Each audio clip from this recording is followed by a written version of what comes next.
Hey guys, hey everyone. So maybe can everyone online hear me?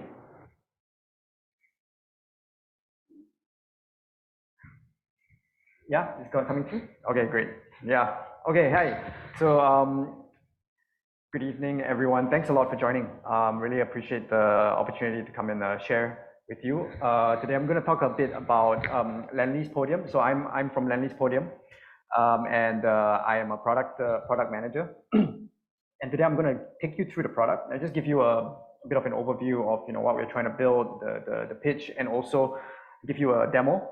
And at the end of the demo, if any of you are actually interested to find out more about the product, I'll also be happy to take you through personally, in separate sessions, and demo it to you, and even have you use the product, as a beta tester. Okay, so let me just share my screen first.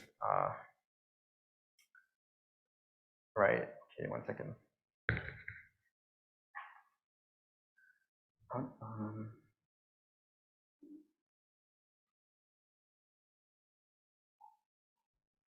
There we go. Okay. So a little bit about myself. I'm an architect and urban designer previously. Right now, I'm working in helping to define the product and define the direction of where we are heading with Podium.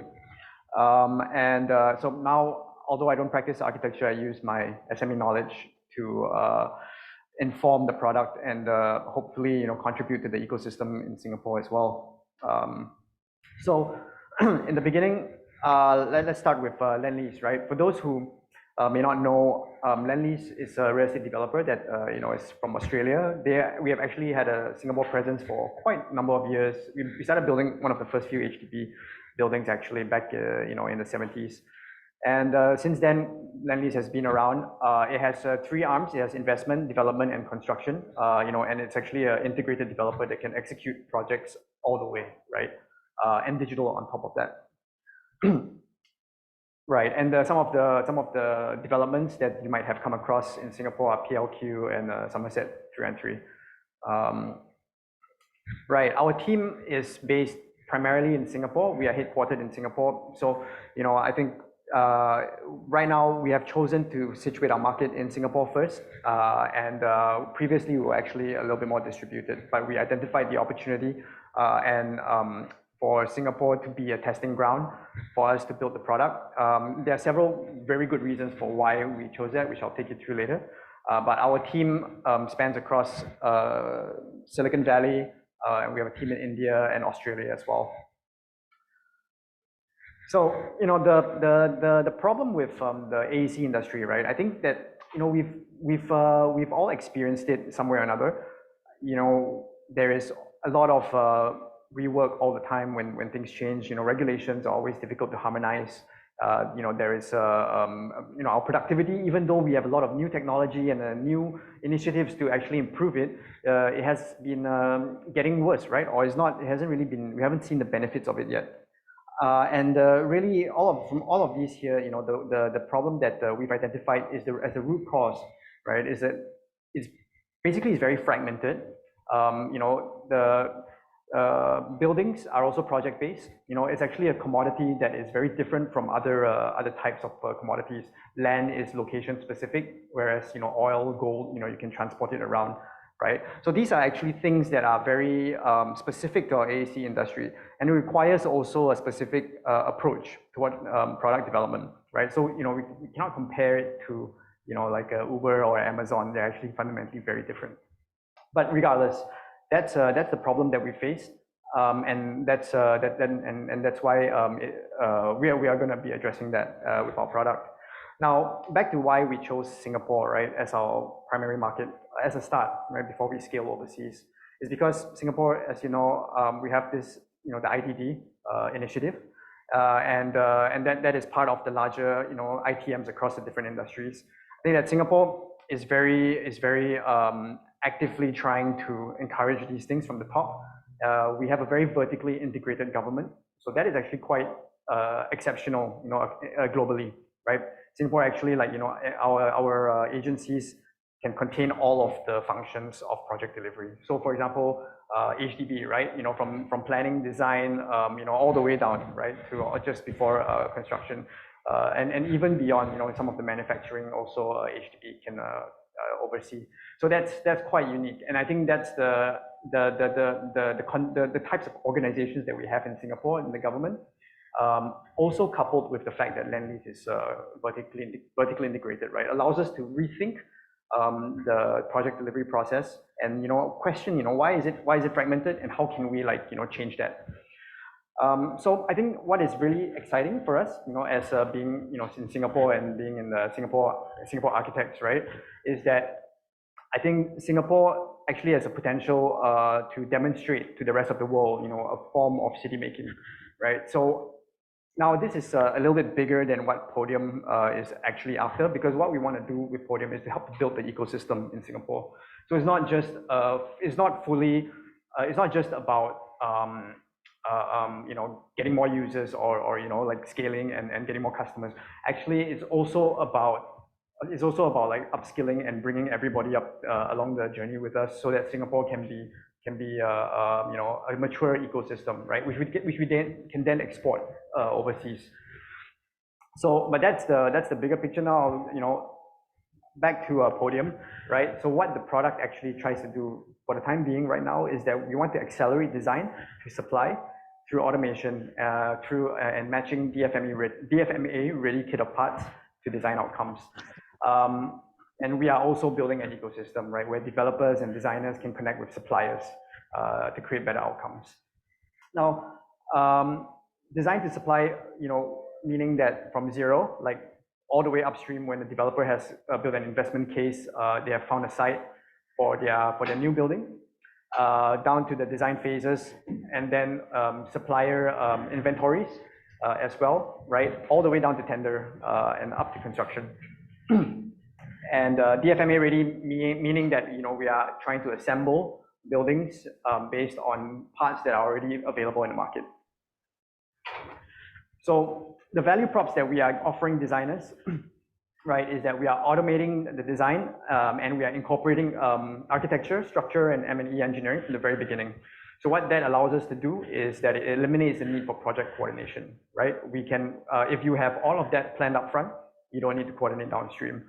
The next thing that we want to be able to enable designers to do is also to test, generate design options quickly, but they're not just conceptual. At a conceptual level, you already have detailed information from the supplier inventories, right? You get an understanding of lead time, and so you also de-risk your project. You are able to change it quickly, etc. Next, we want to allow designers to discover and browse the latest DFMA ready parts from the suppliers in the market, and you can incorporate that into your building. You can test different configurations. So this supplier, maybe I like their water tanks, and I like another supplier's columns or something, right? And then you can mix and match, right? And then you can get an accurate view of the costs as well. And then finally, right, we want to be able to reduce risk, basically, right? If you can simulate the entire development and get all of that information upfront, then your risks also go down.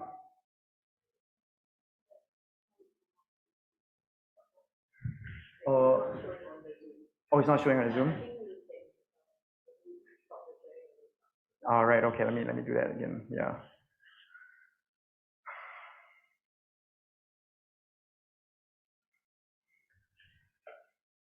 All right, let's see. All right, is it showing now on Zoom?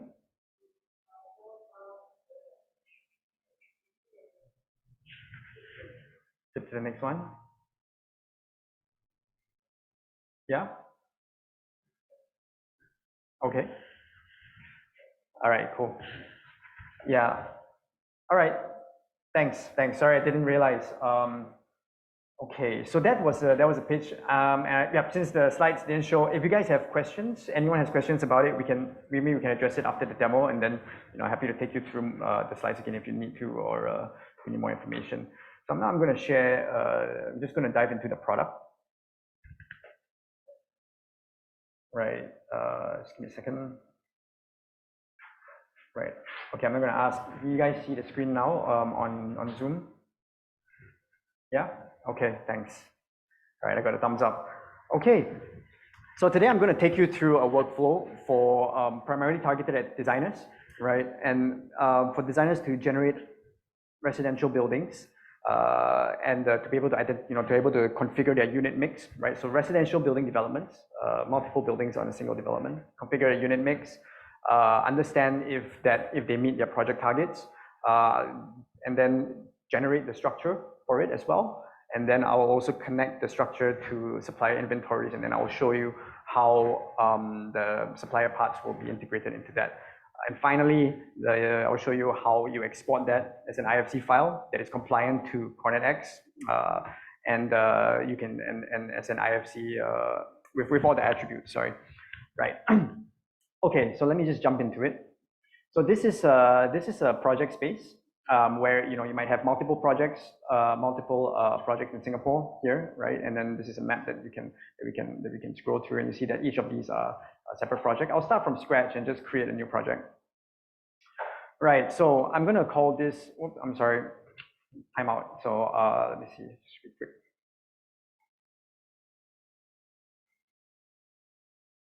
Right. There we go. So I'll just name this SIA demo. Right, and I can fill in my description, etc., and currency. Right. Next, I'll have fill in my project details. So we're going to do multiple residential buildings, and then we have, I'll talk to you through the engineering configurations later. And then next, review and confirm, and then I get to define a site. Let's click into that. Right. So now maybe you can search any site that you want in Singapore or elsewhere as well. And here you see that we are in the site in Punggol. I'm just going to pick a random site here. Now I can do one or two things. I can select the cadastral parcel, right? So these are layers. You can see that there's metadata here. This particular layer was taken from Yep. Okay, so this particular layer is taken from OpenStreetMap, but here we have multiple other layers that are from URA, right? So your land use layers, you have like MRT stations and MRT lines, etc. Right? So now we are in the process of building this out. In the future you can be able to access all of them, and there will be live connections, and we'll keep them as updated as they are available. And then we are also building features for users to upload your CAD file and all that. But now I will show you just how we draw a site. So I'm going to draw it here. Right. I'm just going to draw a site here. And then once I'm done, I just hit OK. And then I can go and define my planning envelope.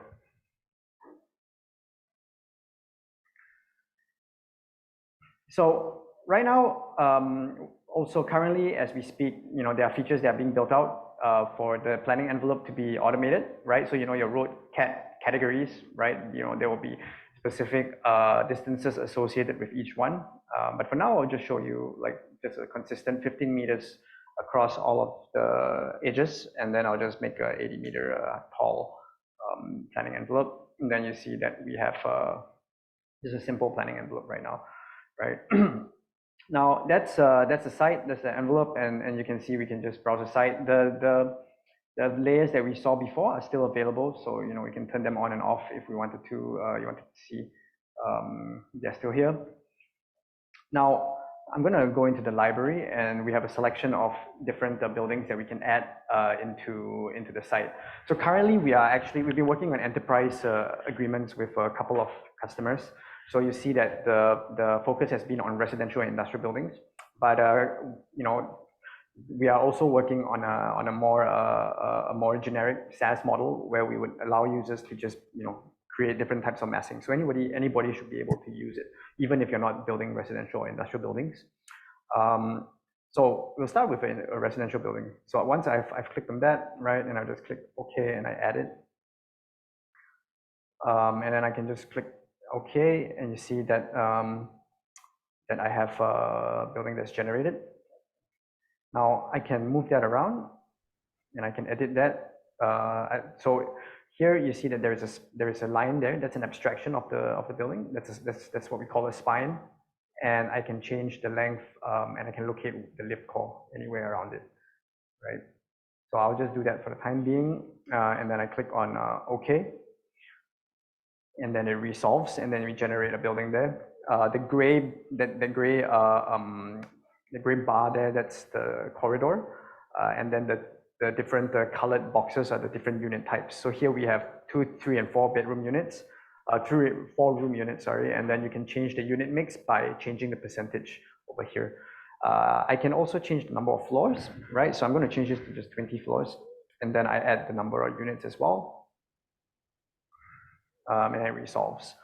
Right here, if I click on metrics, I can look at the number of units. I can get the total floor area, the saleable area, and the efficiency as well. So that's for a single building. And if I wanted to add another building, I just go ahead and do that. I can do as many as I want. So I'll just add one here randomly. And let's also make that a little bit cranked, right? We just do a random crank for the time being. Of course, you can be a lot more deliberate about it.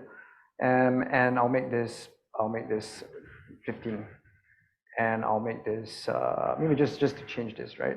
I'll turn this into 50%, and then I save that, and I click. Okay, it's solving right now. So there we go. Right. So now we have 2 buildings. And I can also do the same thing. I can look at the metrics and compare the metrics for them. I think more interestingly, for those who are doing those who are working on residential developments, right? So as an architect, right, if I was trying to hit a number of units, total units, like maybe I wanted to get like 400 units. And then I needed to get a specific unit mix. What happens if I have like multiple buildings is that if one building changes, I probably would have to change all of the buildings on site. So that sort of rework happens all the time, and each iteration can take a few days to even weeks at a time, right?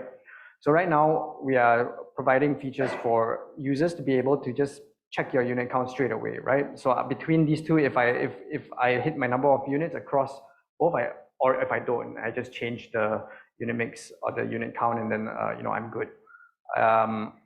So normally this process takes, like I said, right, could be a few days to a week.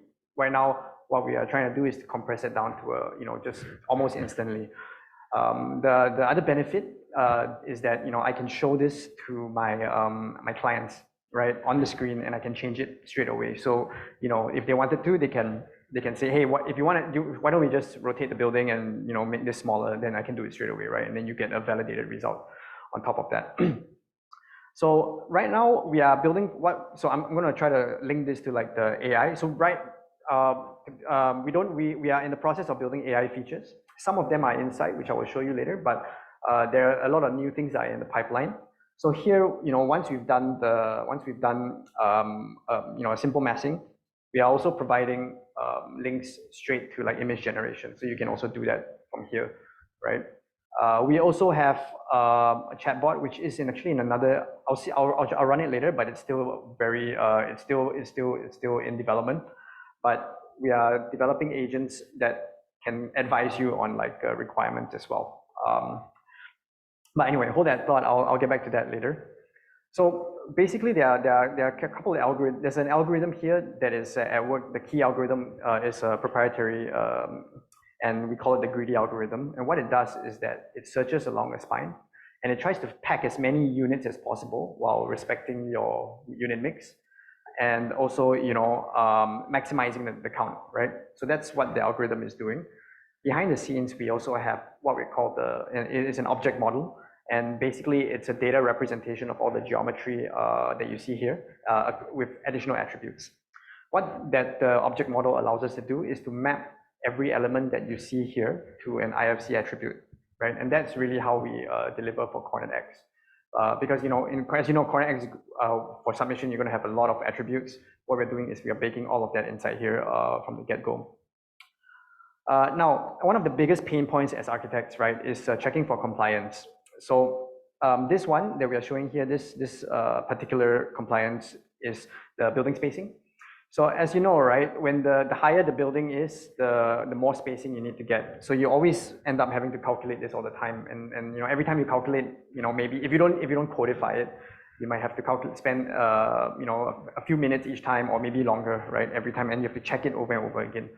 What we've done here to demonstrate the first among a long list of compliance checks that we are building is, you know, something that's instant, and you should be able to see that, okay, look, right, this one overlaps, and this will give you a report that the clearance zones are overlapping. So once I see that, what I can do is I can pull that out, right, and now they should be compliant already, right? But the planning envelope, now it's sitting outside the planning envelope, right? So it will also warn you. These are just two early features, like just to demonstrate where we are heading. But in the future, we'll have a lot more compliances, and also within the building, right? You need to check your egress distances, etc. Okay, so now that's basically for like concept design and you know, high level massing. Now I'm going to just jump into the building view, which is a zoomed in view and with more detail. Let's give it a moment. And what you will see is that you'll see the result of our structural algorithms at work. So behind the scenes, we have structural design algorithms that are compliant to Eurocode, and they are actually sizing up all of the different structural members, columns, beams, slabs, according to the loads. Right, so this one has been standardized. The loads have been already set, but you can customize the loads if you want. But based on the standard model, you see that we would have structure being generated. So let's give it a moment, and then I can zoom in on the structure. So on the first pass, what's going to happen is that the structural algorithms will size every single element for optimal performance. So in that case, you'll see that the columns on the ground floor will be bigger, and then as you go higher, it gets smaller and smaller, right? So there's no optimizing for repeatability. There's no optimizing for, like, you know, buildability or anything of that sort. Right now, it's just purely for performance. But once we get into the supplier components, which I'll show you in a moment, then you'll see how that changes. But really what we're trying to do, as mentioned, you know, when I was giving the introduction, is multidisciplinary design, right? How do you bring architecture, M&E, and structure all together into a single source of truth all the way from the beginning, so that you eliminate the need for clash detection, right? For example, you don't need a lot of project coordination as well. You get all of that up front.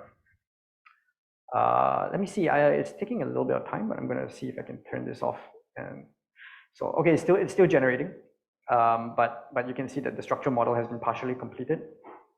So each of these have been sized according to the specific load.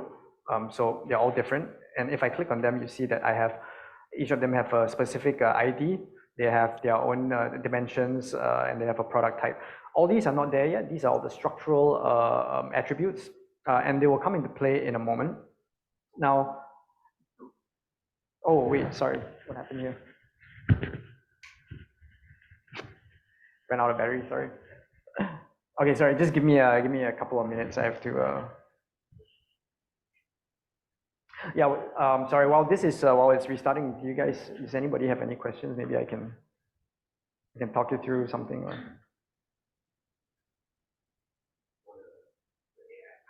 Yeah.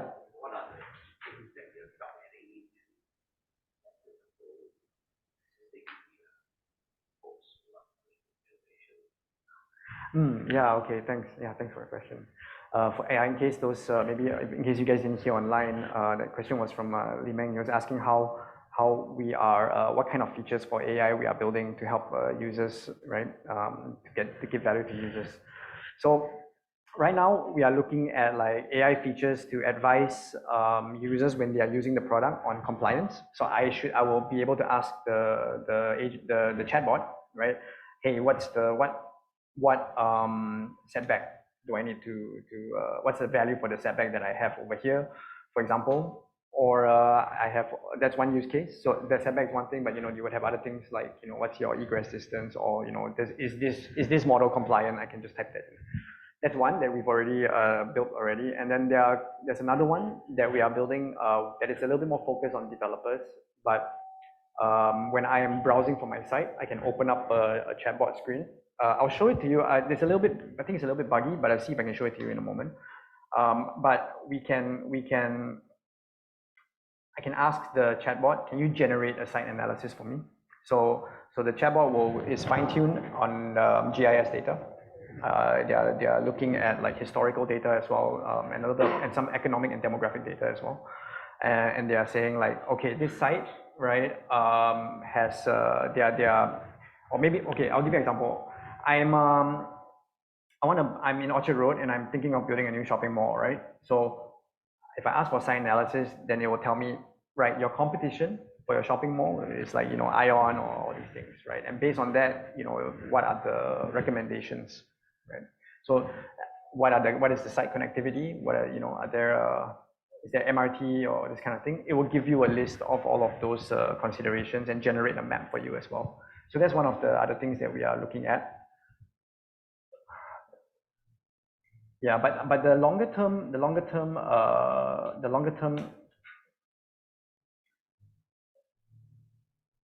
One second, sorry. All right, let me just focus on this for a moment, and then I'll get back so I can.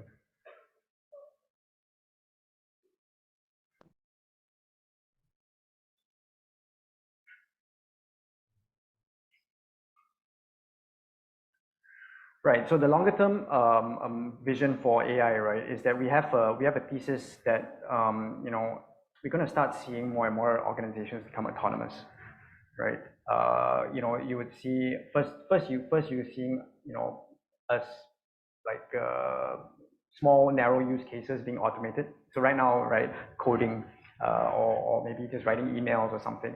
Next thing that you're going to see is that you're going to see workflows start to be automated, larger and larger workflows, and then finally you would see like end-to-end workflows being automated, right? And you'll see this happen in stages. I think we are along the way there. Fine, and then I think that maybe it seems like not very far on the horizon. You're going to see autonomously, or rather, many of these operations being autonomously handled. So what we are looking at is like the idea of autonomous developers, autonomous architects, autonomous engineers, and we are building agents to fill the roles of each of these stakeholders. I think where it gets really interesting is where you also start to look at autonomous government, right? Which I'm sure Singapore government will start looking at as well. I guess what's the top one today? Yeah, so that's just the thesis. We don't know if that's really coming through, but we are operating on that assumption and seeing what kind of features fit into that picture. Yeah, I'm sorry, this is taking a bit of time.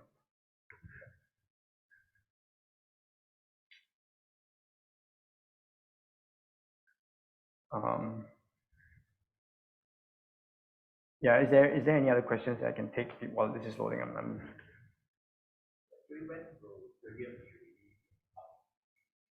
So actually, it's already ready right now. We don't give access like in the public right now. But if anybody wants, if anybody on the call or here you're interested in accessing Podium, just reach out. Yeah, please feel free to reach out. I'll be very happy to give you an account and take you through it if you want. Right. So please feel free to let me know. I'll be happy to come by and give you in-depth information as you need. We're very excited to actually give access to people and take you through it, because what that allows us to do is to get more information about how to improve our product. And also maybe just a caveat, right? We're not our business model is not really to have architects pay for it. What we hope to do is to offer Podium for as low price as possible, or even free, right?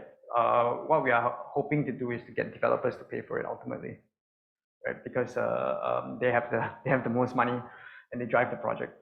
So I have been focusing on the architect feature sets so far, but we actually are building feature sets for developers as well and for suppliers too.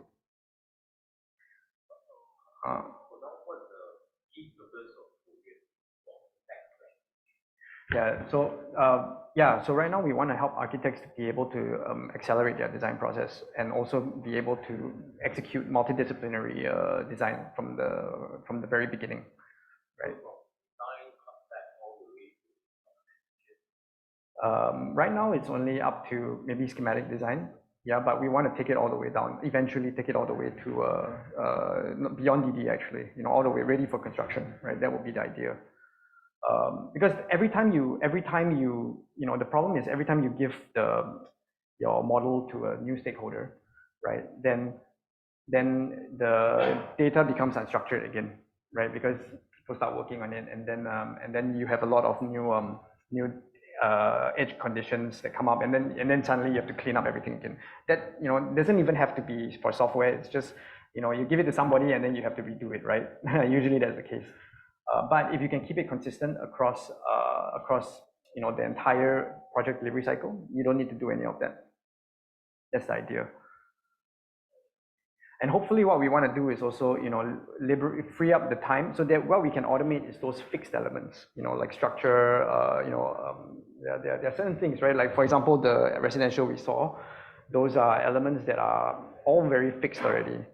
What we want to do is to automate that and then identify the opportunities where designers can add in creative output, right? So for example, facade, that's the easy one, right? You can spend your time designing the facade instead of worrying about the interior of the unit. And ultimately, we want to be able to, hopefully, just compress the time of the design down to much faster. And then I think one key thing that I did not mention was that, whenever we are building in here, is that we want to make it compliant 100% to BCA regulations. Actually, everyone's regulations, right? The whole the whole gang of government agencies. Whenever you export it, it's ready to go for Cornet X. So when Cornet X kicks off, which is I guess soon when it gets rolled out to the rest of the market, then if you use our product, then you know that whatever comes out of here, no problem, right? Pong will be very approve of everything. Yeah.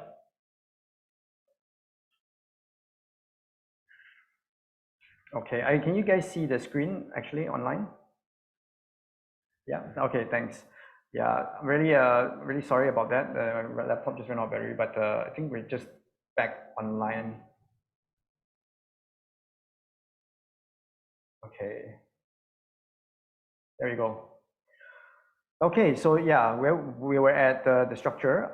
We are also building an MEP, right, for this, which we will see shortly. We will release it down the line. So here we can look at the structural system, and I can click on review type.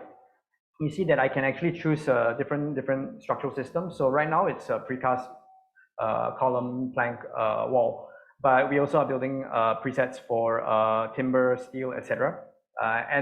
This is the reason for this is because we built this on an enterprise deal, right? But in the future, when we roll it out to, I mean, you guys can already use it as it is, but as we make it more mature, there'll be more different types of structural components. Here you see that we have different components, a list of components here. For example, this is from Greyform. They are all the structural components. We have a plank, column, beam, and wall.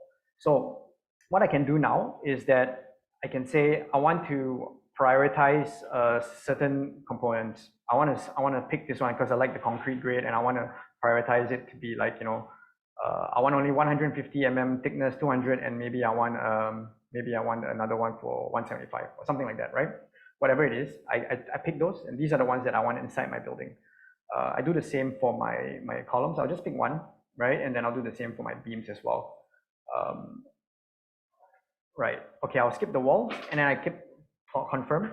What is happening now is that Podium is incorporating those parts into the structural model that you see here, and it will fit the components that we selected, and there will be cases that maybe the components that we selected are not meeting the demand, right? And if they don't meet the demand, then Podium will recommend the next best option, right? That way you can control the number, you can standardize, right, the number of components in your building, and you can also ensure that it's something that your supplier has ready to go. This potentially can cut down your lead time by like a few months, right? It can like construct a new mold and prepare the factory for a non-standard element can take more than a month sometimes. So this is what we are trying to cut down as well. So now it's solving and it's actually instantiating all of those elements into the model. And it takes a little bit of time because this is a pretty heavy calculation, right? As you know, it's going through structural design algorithms. Okay, so yeah, and then I think yeah, as it's doing it, there'll be metrics that you can also evaluate. And then I can also click on downloads, and then when it's complete, I'll be able to download this as an IFC file that's ready for BIM e-submission, and I can also open it on Revit or ArchiCAD later on. There is one more workflow here that I didn't show you, but I'll just mention it quickly, is that we can also shortcut the process by allowing users to upload an IFC file, and then we generate the structure on top of that IFC file. So you don't actually have to generate it in Podium. You can do it on ArchiCAD or Revit, and then access the supplier and the structural design algorithms here.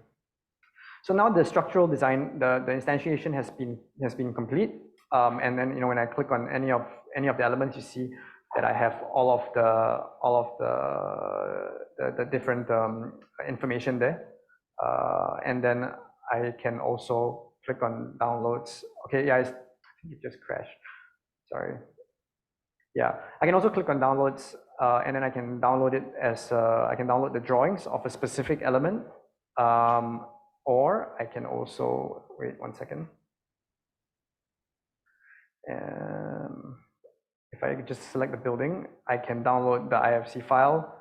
I can download there's an analysis model that I can download as well. I can download the bill of materials as an Excel sheet. So I won't download these two. It takes a bit of time, but I can just show you how the bill of materials happens. So just basically what I've showed you, right? I can bring everything down to this level of detail in just a few minutes, right? And that's the idea. What we want to do, that's to compress your design time, get more certainty, and cut down the number of team members, and you can execute this faster. And have more certainty and control over the outcome. All right, last one. I'll just share the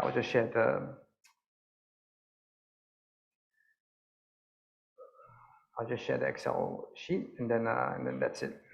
We're done.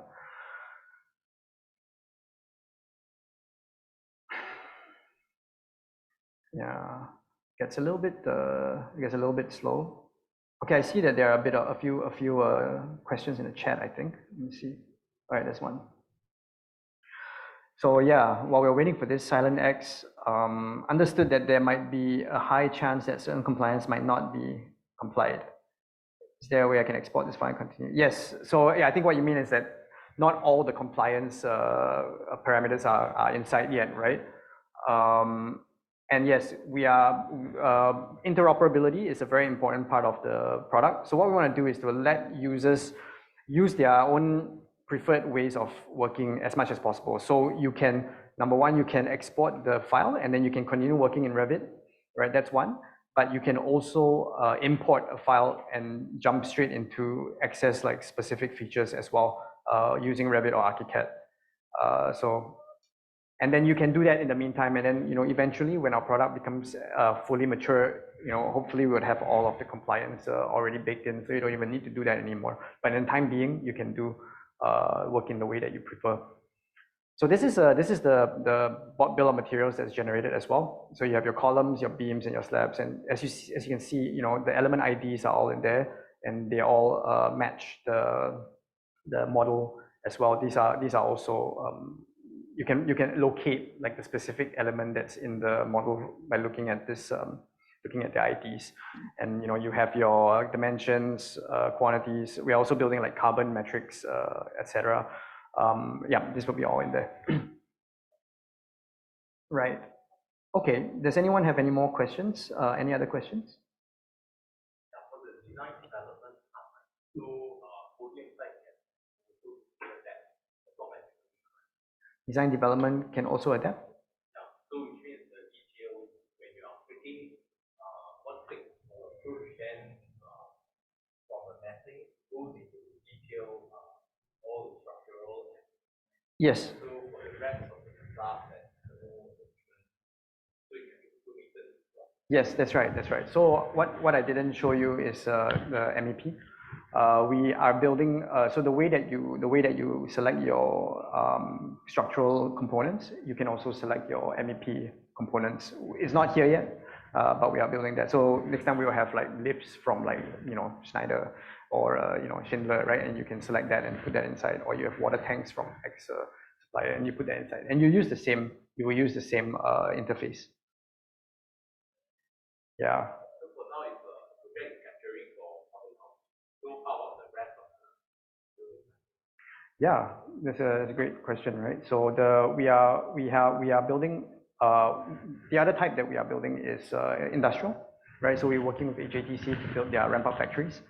But right now, we are also, like I said, we started out doing an enterprise deal with these two organizations for residential and industrial. But now, as we are opening up to the rest of the market, we are building more generic buildings. So we'll be starting out with like some generic massing types, which users can use for commercial buildings or for data centers, etc. So that's going to be coming on shortly. And when you guys, if anybody is interested to get an account and test it out, we can let you have a hand on that, and we can develop it together. Yeah. Right. So here we have our AI agent, right, that I was talking to you about, right? You can ask it. Yeah. So sorry, it's still a little bit buggy. So I might not be able to run it right now, but the idea is that you always have an agent with you that you can ask about whatever is going on screen, right? So I'm not gonna, let me see if I can just keep it open. So we are building agents for different use cases. The design agent is like your personal QP, right? And then you have like maybe an agent for developer or a structural engineer. But eventually the goal is to, how do you turn this into an autonomous process? So we're still figuring that out. It's still very much blue sky. Yeah, more to come. Right. Let me check the chat if there's any other questions in there. Can I take this info and go to eTabs and calculate? Yes. Yeah. So yeah, that SilentX, you can take this and then you can go to eTabs, and it has been validated. The attributes, or rather the results, actually produce very similar results from eTabs once you conduct the structural analysis. Happy to take you through that maybe in a separate session if you're interested. Yeah, let me know. And then last one, who do you identify as your closest competitor and what's your unique selling point? There are solutions like Forma. No, yeah, okay. Yeah, our closest competitor, I want to say that it's like Forma and Archistar and all that, but it's not quite, right? So I'm going to give you a few names, right? Forma, Archistar, Cope, Modulus. My Modulus just closed down actually. These are a few to give you a sense of like who we are looking at. Basically, on Forma and Archistar, they do very conceptual design. So it's very simple massing, early stage, right? They don't generate structure and they don't connect to suppliers. But there is an overlap because of the conceptual design part. So there are competitors, but in a way they're not direct competition. And that's the same for Archistar. For people like Cope, so Cope actually has done the opposite, right? They've done you can upload a model. Actually, I don't think they've done it, but that's their prototype. You can get supplier parts for your model, right? So that's Cope does that. They don't do the conceptual part. And Modulus also is along those lines. So I think that we are occupying the space in between those few that I mentioned, right? We are doing we are doing the concept design, but we are also doing the downstream, incorporating supplier parts, structural design, and the more ecosystem play. Now, I think the reason for that, we're not quite the same as startups in that sense, because we are actually part of Lendlease. And we are working with the Singapore government.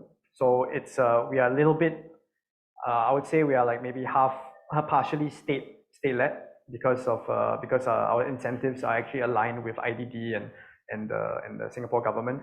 But we are also partially market-driven, right? Where we're trying to build a SaaS for everyone to use. The ones that I mentioned, although I mentioned them as competitors, they are all primarily purely marketplace. Market-driven plays, right? So that's something that there's quite a big distinct difference between us. Yeah, wow, there are a lot of questions. Okay, let me just go on to the next one. Oh, actually one more. Yeah, can we upload our own IFC model? Yes, you can. You can upload your own IFC model and generate the structural components. That's very important to us because we want you to be able to use your own, to use ArchiCAD and Revit and do whatever design that you want, and still be able to access the structural and supplier features. And also I can show that to you if you're interested. I don't know if now, maybe we might not, I don't know if we have enough time, but I can show it to you if you're interested, and just let me know, or let one of us on the organizers know. Other than JTC as our client, do you have other clients? Yeah. So we are working closely. So I'm not supposed to say who, right? But I think the type of building that you saw is the other government agency that we are working with. So two primary ones. Well, actually, we actually just completed a project for residential buildings. JTC is still ongoing.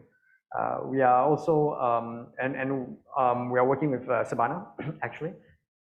Sabana is not really a customer, but they've invested in Podium, and we are using them as a proxy for the market.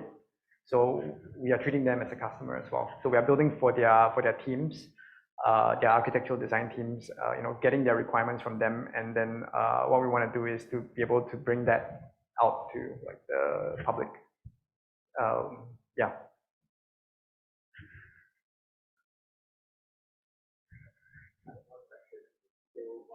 Yeah. So for this hackathon program, let's build a solution. Yeah. So for this sharing project, Mm-hmm. so I believe you mentioned just now for participants who are interested in Podium and Podium. Yeah. So how long do you think it will take to get halfway to Podium? How can you consider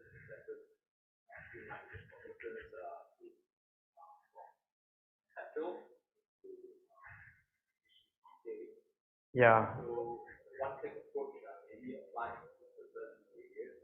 So I'm not sure whether it's way forward. Yeah, it's a great question. Thanks. Yeah, I think so. We are still trying to reach the level of maturity where it's ready for people to build on top of. But what we are aiming to do, right, is to let people build their own algorithms on top of our engine, right? So that if you wanted to do something specific, like maybe your building is mixed use, and it's something that you can't really that maybe Podium doesn't have the capability of doing it yet, right? Then you should be able to build your own algorithm, build it on top of what we have already, and then make use of our structural design algorithms, and also make use of our supplier connection, so that you can bring that into your building. One thing that we are experimenting with that actually, actually Xiong, who is one of my team members, software engineer, we are working on incorporating Grasshopper into this process. So maybe you can design your algorithm on Grasshopper, and then Podium can read that. Right, that's one potential. It's not it's not ready yet, but we are looking at options like that. How about real-time realization? Just how you can change your like read number of blocks that changes, right? Yeah. Right. Yeah. Yeah. So I think there will be a couple of workflows here. One possibility is that we bring it into something like Stable Diffusion or Midjourney, right? I think it's pretty easily done from us, but that's pretty straightforward. What we are doing is we work with Google actually, they are our partner, and we are working with we're working with Gemini. And right now we are incorporating like their features. So the image generation also, right now we have a prototype. It's not been incorporated yet. As mentioned, right, the AI features are still on the way, but you should be able to generate images natively in Podium as well using Gemini. So yeah, then you can change it. Yeah. So maybe the participants are online or here in the person, they want to approach for further expert. Yeah, let me know. Hit me up on LinkedIn or just come see me. I'll be very happy to take you to whatever you want to know. And yeah. Actually, there's maybe one question for you, Wong, right? Is it required to share the source code for the AI Hackathon?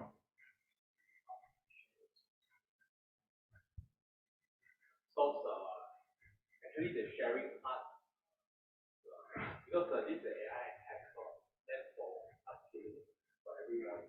So if possible, if we share. If not, then there's some concern on IP, so you can actually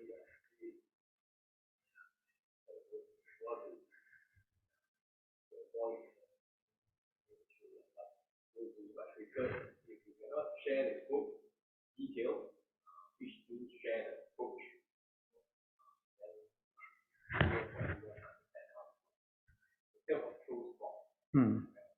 Yeah, I think we got a comment that says you can't really hear. Basically, yeah. So Wong was just saying share the approach, if not the source code, right? That's enough. Yeah. Okay. Yeah. So any questions? Maybe you can ask Michael from warehouse. Yeah. Thank you so much, everyone. Really appreciate your time.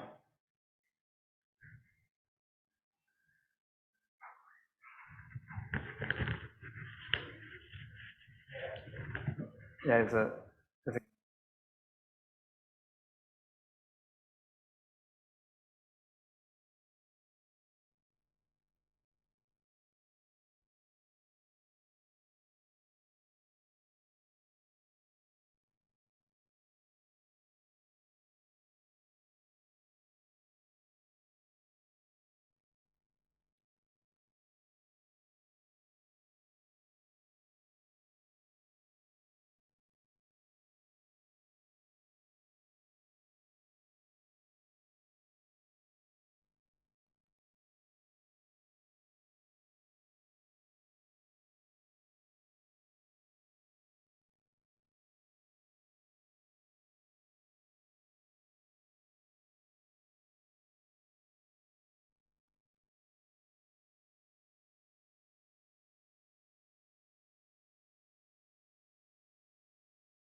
Oh, because mine don't have a camera. Okay. Yes. Okay. What's this? Speed.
Okay.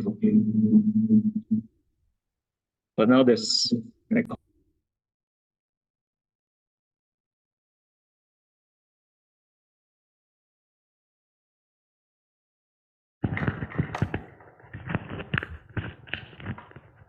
Is it better now? I need to use this. Okay.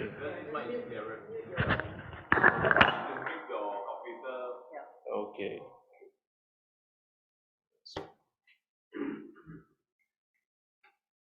Where was that?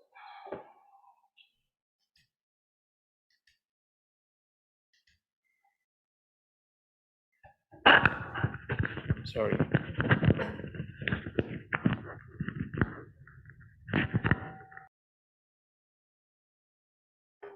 Okay. Can we do a test again? Everyone okay? Okay, great. Okay, great.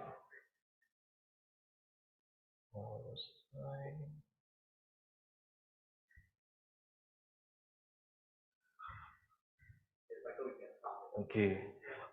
Just to check, the audience online, are they looking at the main screen or are they looking at the presentation mode? Oh. Okay, now that's interesting.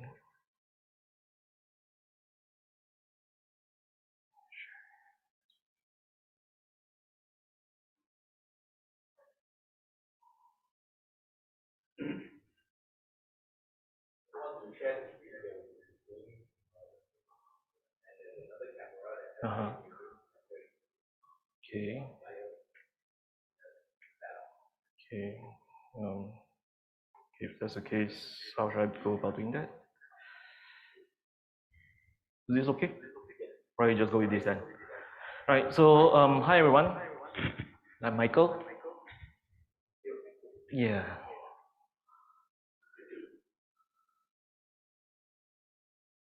Better now? Let's do it.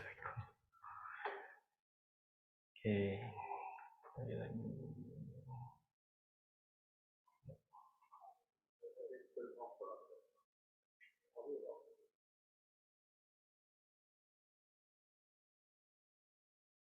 Okay. Cancel.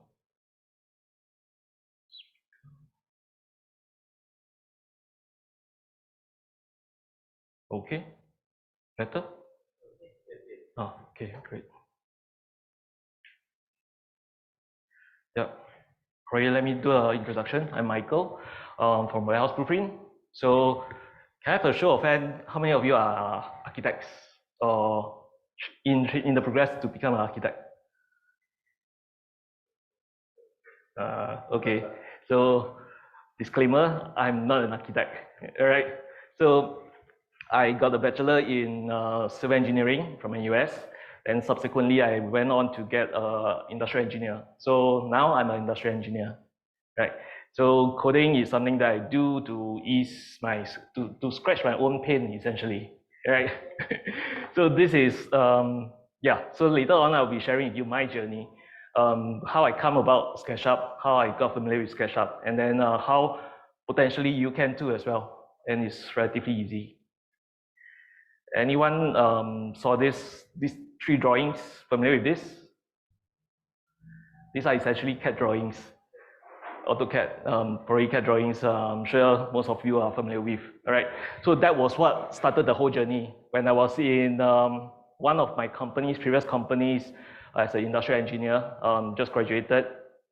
I'm using CAD drawings day in, day out to do presentation. So my role essentially, being an IE, industrial engineer, is to share with the customer the layout, whatever that is within the four walls of a warehouse. So this is something probably a bit unique, different from your day-to-day job, all right? Because in a warehouse, you may be thinking, you must be thinking, so what's so great about a warehouse? It's just another empty plot of area for you to put your things there, to store there, right? But essentially, we need to optimize the space. We need to ensure that the flow of the inventories are perfect. We need to make sure that the MHE, material handling equipments like forklift and whatnot, need to be at the optimum area, right? So this is CAD drawing. So this is what we design on a daily basis. Now, then along the way, we realized that when I was doing presentation, especially for myself, the audience, if you're not CAD savvy, like not familiar with CAD, you'll be like stared with blur look, blank look. What is this? I don't even know what this is. What are all these little boxes, essentially? You may be asking, because someone that is probably from finance side may be asking your customer, potential customer. So this prompted me to search for an alternative. Is there a better way for us to present to the customer, right? So this is where, after 1 or 2 years, after I familiarized with this, got to know the rule of thumbs, the game, this is where it comes in. All right, so this appears to be more sexy, I would say, to a customer, potential customer. It gives them the visualization straight away, how the field is like, especially in terms of the warehousing, right? So one of the things I realized along the way is, rather than just giving your speech during a presentation, let's say to a potential customer, you show them something visual, something they can remember at the back of their mind. So because at the end of the day, when we present to customers, sometimes it's for RFQ. Anyone know what is RFQ? Request for quotation. That means we submit our code, we submit our design, right? We ask for feedback from customer, we present our case study and whatnot. Then end of the day, if we are being awarded the business, so this is what gives them the lasting impression. All right. So Sketchup is where we stumble upon. After 1 or 2 years, then I realized that Sketchup is indeed a very simple and intuitive tool that we can use, very powerful as well. Now, aside from the 3D drawings, right, you can actually create a video clip as well from Sketchup. Anyone of you familiar with Sketchup? Can I have a raise of hand? Do you use Sketchup often? Not really. So what type of tools do you normally use? Rhino, okay. So from my line of work, I don't really use Rhino. This is too advanced already. I would say too atas already. For me, it's something that is usable, friendly, that can present to customer, show them what the message is. That's perfect. So Sketchup, normally we use it together with CAD drawings. CAD drawings is something that really, if you are talking to a technical person on the other side of the table, this is something we can use. But let's say for those non-tech person, finance or even HR or whoever, right, we can actually show them this. All right, so this is what I normally do. Now, then comes the next part. Okay, over here, right, if I go back to this slide, this is 1, 2, 3, 4, 5. There are 5 buildings already, 5 different layouts. Now, imagine, guess how long it takes to generate a layout. Anyone want to make a guess? Couple of days. Okay. any other guesses? Okay. So when I first started this journey, right, it took me like close to 2 weeks just to draw up a very simple layout, right? Then once I get the hang of it after 1 year or 2 years, then I realized that from a couple of, let's say 2 weeks, I can condense to, let's say 1 week, right? Now, the reason why it takes so long, even after I'm sort of proficient with this, is that, do you notice all these so-called brown things? It's actually pallet rack, all right? Pallet rack, okay, in the warehousing industry, pallet rack is like one bay, but we have multiples, all right? And just to change the configuration of that one bay alone takes like one day, 1 or 2 days, just to get it right. Now imagine after I have that configuration of one bay, I need to multiply across and deep. And this is just the storage alone. What about your MHE, your forklift and whatnot, all those equipments? All those that comes in, that's another round of additional timing required. So all in all, probably a week, I guess, for a simple layout. But let's say as complicated as, let's say this type, or even this type, where we need to do calculations to maximize the space.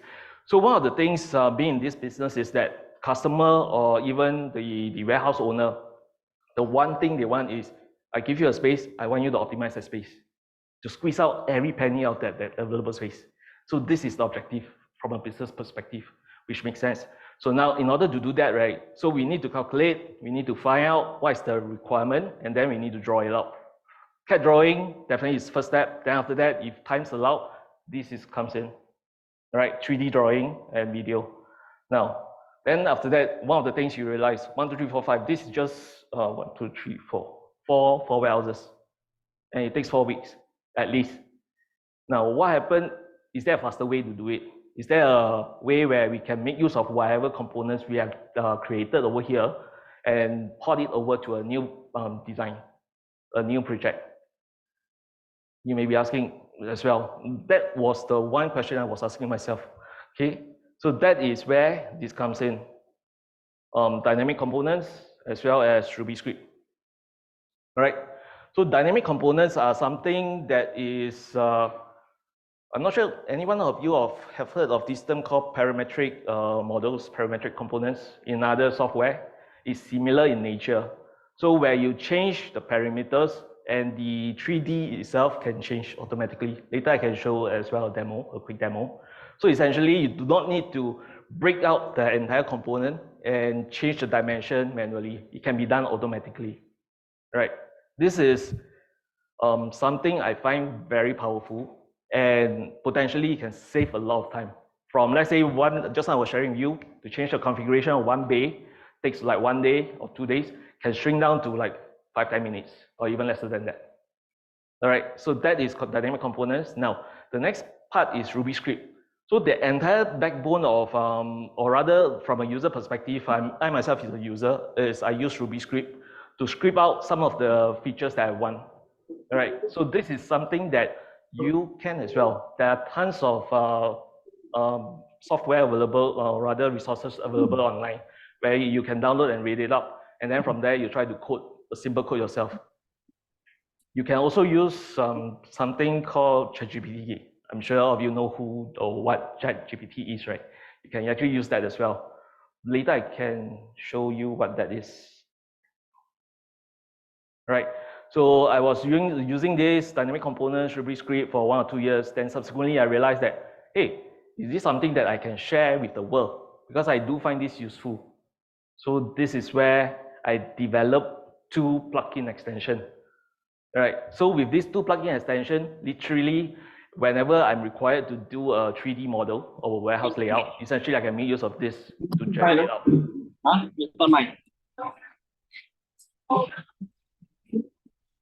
Sorry.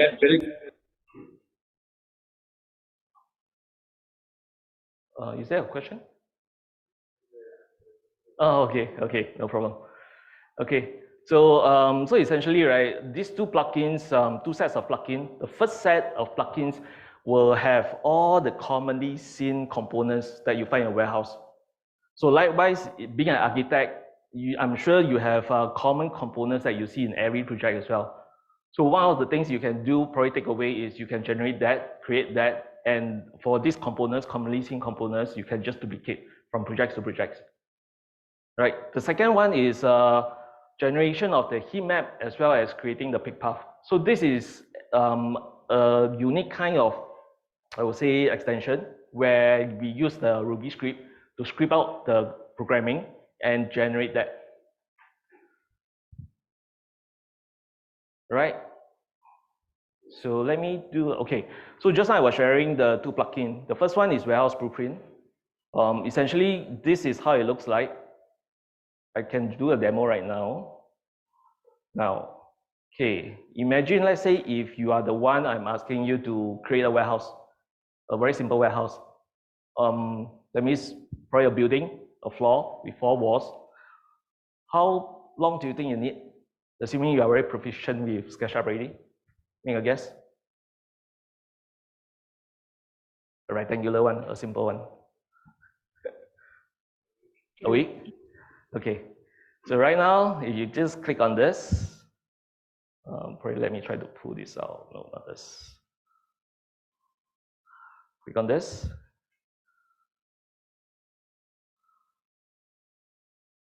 Okay, so there you go, a warehouse. Now you may be asking, the dimension is all incorrect. This is not the dimension I want. What happens if you change to, let's say, 150 meters by, let's say, 80 meters and 12 meters high. With all these parameter, you click apply. There you go. Quick and simple. This is with assumptions that you need to create a very simple one. But let's say if it's very complicated building, I'm sure architects being you know that your architect's your exterior, your facade is very important, right? So it's slightly different. But from where I came from, I just need to know how big a space it is. Then from there, I need to fill up whatever space given to me in this warehouse, right? So now, let's say with this, just now I was sharing with you again the pallet rack, right? So you click on this selective racking. Again, it's just a very simple click and drag. Okay, now, again, this one is right now, we are talking about 1, 2, 3, 4, 5, 6 tiers or 6 levels. Okay, so imagine again, let's say if I want you to change from 6 tiers or 6 levels to, let's say, 5 levels, and from a 2.3 meters width to a 2.7 meter width. Again, how long do you need to do? Okay, same thing over here, you just change the parameters, click apply, there you go. It's even less than 1 minute, you can create that straight away, right? So this one especially is the most time consuming, and we managed to solve this already. Because as I was sharing with you guys, I'm scratching my own itch. Because to me, this one is the most painful. It took me like half a day, 1 day, or even 2 days to do this thing. And now, like less than 5 minutes, I can come up with this straight away. So this is one of the things that I find amazing for Sketchup. Now, then the other thing is, okay, you can create a different components. You can essentially come up with tons of things. I have one warehouse I can share.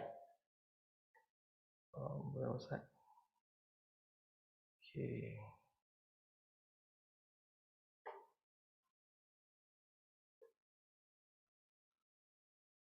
Okay, this might not be relevant to, I believe, most of you, but this is what is in the warehouse, commonly seen in a warehouse.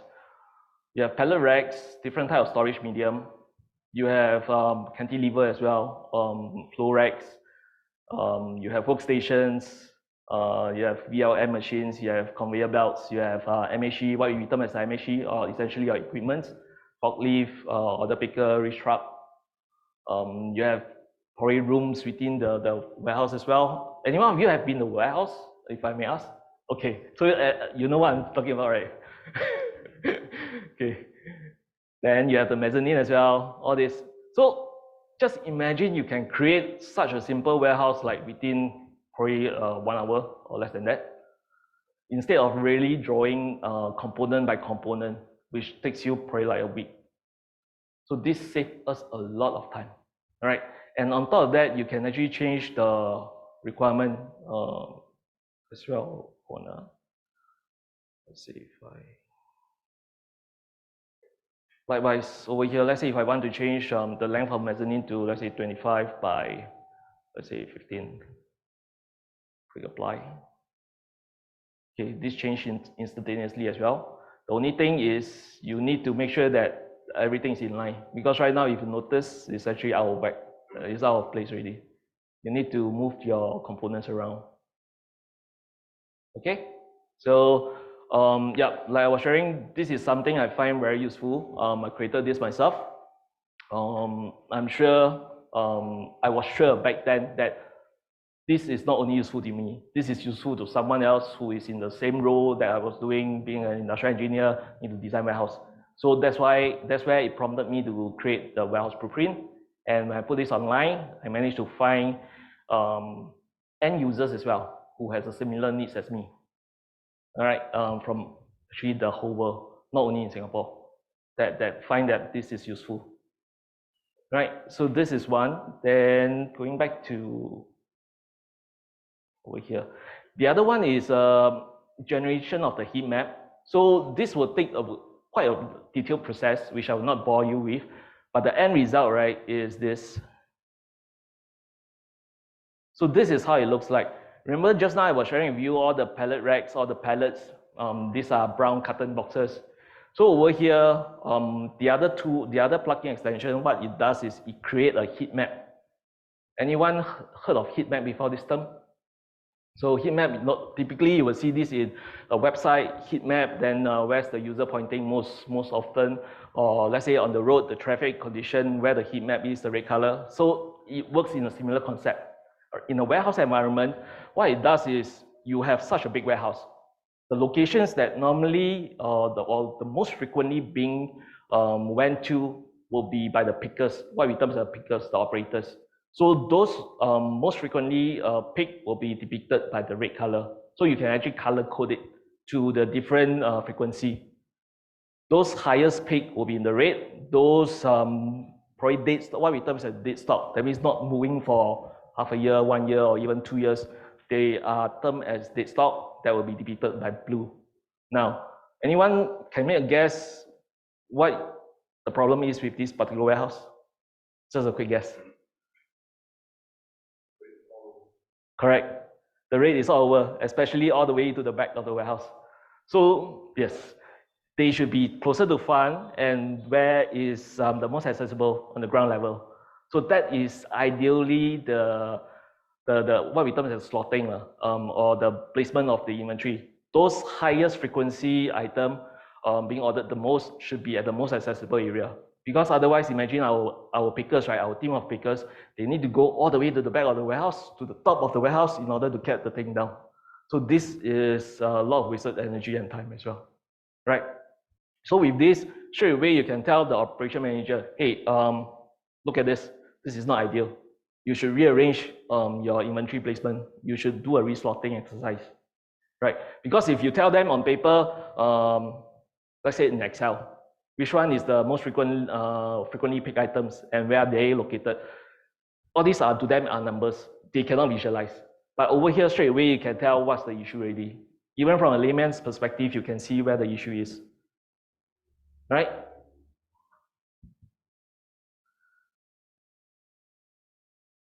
Okay, now some of you may be asking, okay, this one actually, okay. So some of you may be asking, so how does this gel with, let's say, AI or ChatGPT? I'm sure everyone knows what ChatGPT is, right? So for me, right, later I can share with you as well how I can showcase this as an example. Okay, so this is one of the script that I generated. I just cut and paste this. I go to, let's say, ChatGPT. Where's that?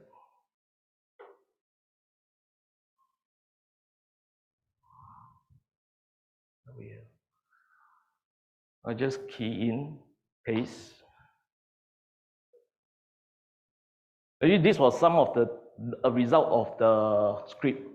All right, but before this, I was actually playing around with ChatGPT, asking for requests how to create some of the codes, some parts of the codes. Right, it shows a better version of the script, but essentially, let me show you what it does. So I got a problem. I want to ask ChatGPT for help. So this is what it does, essentially. Okay, so imagine, again, you have a warehouse, right? Let's say this one is a warehouse. Now, if I ask you to draw the pallet rack that is within this boundary, and it's not a very straightforward boundary, how long do you think it takes you as a warehouse designer to come up with the pallet rack? I wouldn't want to do that myself, frankly. Okay, but one of the ways to do that is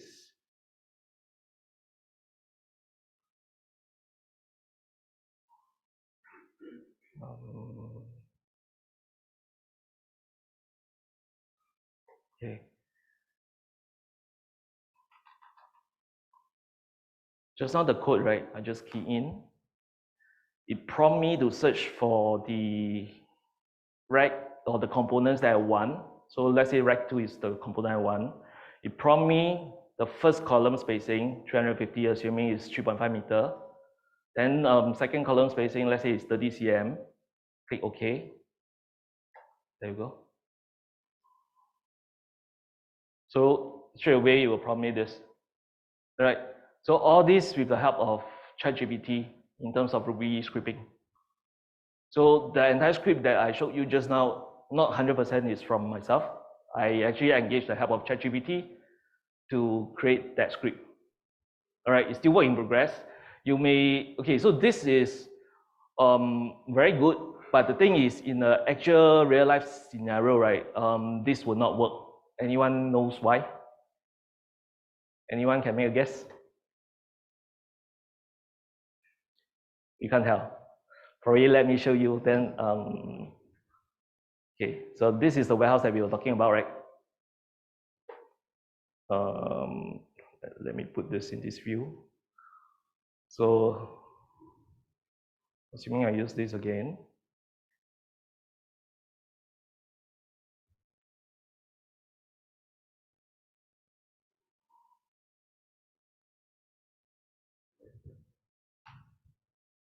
Same thing.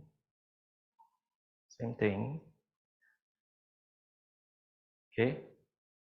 So now can someone tell me what the problem is with this? Correct, pillars. So it's still work in progress, this script, but essentially you're right, pillars. Pillars are the number one thing that we need to, as a warehouse design person, we need to tackle this particular issue. All right. So bottom line is Ruby script is good. It helps us to do away with a lot of things at a very fast pace. ChatGPT can enhance the thing as well. But the thing is, you need to know what your idea is, and you need to know along the way, right, what are the roadblocks that you need to encounter, and what are the things that you need to tackle. So, for example, you have an idea like what I had. You write a basic script, or you request ChatGPT to write a simple one. Then you request ChatGPT to enhance the script. Now, what happened is, then you test the script. So this is where I am right now. But is it 100% foolproof? Not yet. Because at the end of the day, the pillars, like you mentioned just now, this is something I need to tackle. Right? So it's still work in progress. Okay? Then, yeah, Sketchup extension warehouse. So this is the last topic of today's session. Essentially, right, if you are familiar with Sketchup, you will notice that there are tons of things in the Sketchup world environment. So you have the 3D warehouse. Anyone has explored the 3D warehouse? There are a lot of components in there. Right? You have the extension warehouse as well. So similar to what I've shown you, the extension I've created on my own, there are a lot of extensions over there. They are free, they are paid, that can help users generate all the 3D models. Right? On top of that, you have a lot of other things too. Now, it's essentially like a smartphone. Okay, with your phone, right, you have a lot of apps, right? Similarly, for Sketchup, you have a lot of different extensions that you can make use of. Okay, yeah. So it was mentioned that there was 900 plus extension and it's still going up. Okay, so this is just one of them. I think it was a demo, but essentially what this extension does is populating the entire field with whatever that you wanted. So in this case, they want the entire field to be crowded with a lot of people. So this is what it does. And it's rather successful.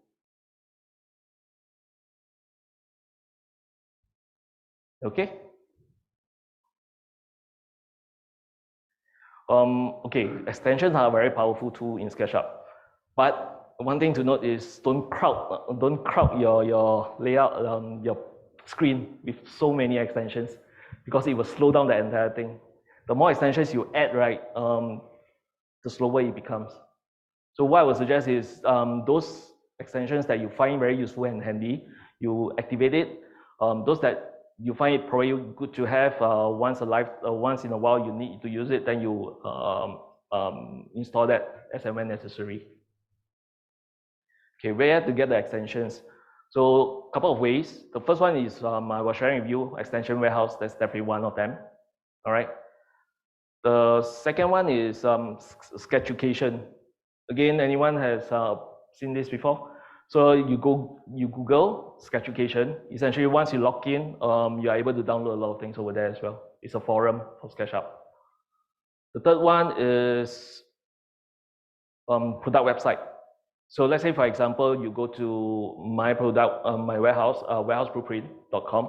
essentially is a product website where you can download it. All right. So these are some of the ways where you can get extension and you can install it in Sketchup. Okay.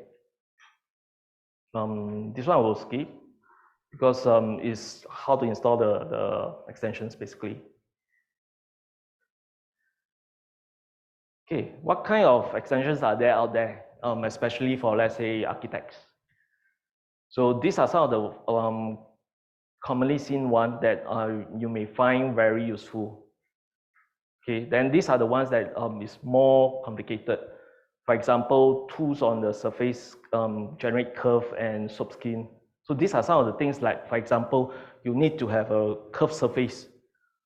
How to draw that in Sketchup. So these are some of the extensions that has already created for you. You can actually download it and explore.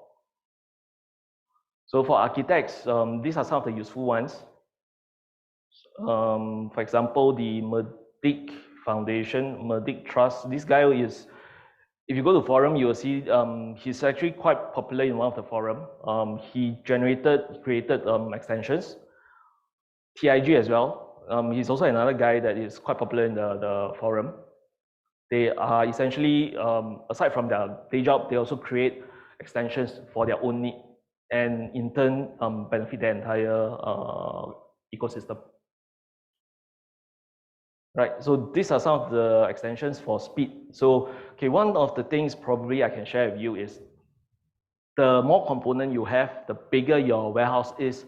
For my case, the slower your computer becomes, the slower your workstation becomes. All right, so sometimes it's better if you can speed up the entire thing. So these are some of the functions that allows you to speed up the entire building of the modeler. Okay, so let's say for architects, you need to not only show the building, you need to show the surrounding as well. How the surrounding looks like, how it impacts the architecture, the feel of it. So these are some of the extensions that you can find. Another thing is photorealistic. So Sketchup as a tool, as a 3D tool is good, but in order to wow your customer, I would suggest to go, after you created the 3D model, the next step actually is to create a photorealistic impression of it. So for example, V-Ray is very popular, Twilight Render is also very popular for you to create the photorealistic effect. That once you have created that, you share it with your customer, they'll be wowed by it. Okay, so basically that's all I have. Any questions so far? Oh, okay.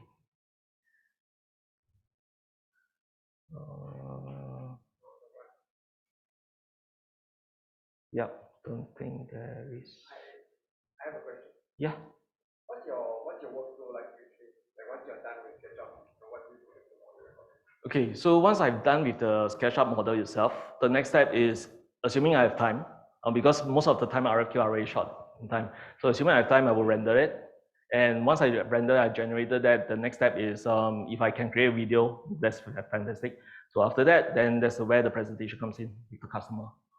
So you only do this for presentation, you don't actually turn this into CAD drawings afterwards? There is a way to turn this into CAD drawings, like for example, importing into layout. So layout is another function of SketchUp, but normally I don't do that because I have both the CAD software as well as SketchUp.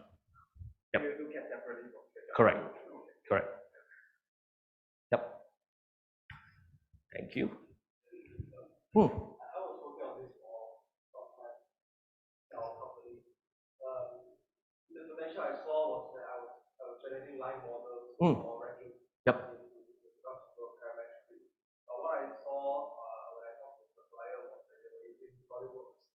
Correct. So the interoperability between this kind of engine, but if you try like say Rhino Crossover, the line models will go on IFC, and then for IFC you can go to Wong and stuff like that. And then for me, my end goal was to push for robotic plugin because that's where you get all the information each day.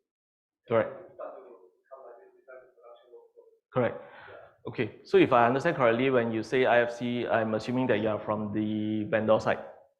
Me, we are contractors. Contractors. But design engineering is the designer. Okay. So my specialization is in robotics. Okay. But I don't get to do it a lot things kind of just stop. Correct. At the shop drawing level, and then from the construction side, we don't carry on to production. Okay. And we talk to whatever more we can talk, and that's all for my story kind of stand here. But I see a lot of potential with this. Definitely. And also, I think I've seen the better of now modeling the whole parametric warehouse, especially ASRS warehouse in SolidWorks. And I think you should at least if you can continue from the job out. Yep. Because of the modularity of warehouse, you can go very well. Correct. Okay, agree with you. Because my scope of work right now doesn't really require me to create to output a IFC file. So no construction. Correct. At this point in time, that's right. But talking about SolidWorks, I used that a long time ago when I was still in uni days. That was about 20 years ago. So I'm not sure from then to now, right, what has advanced in terms of SolidWorks. But definitely, SolidWorks is one of the common ones as well.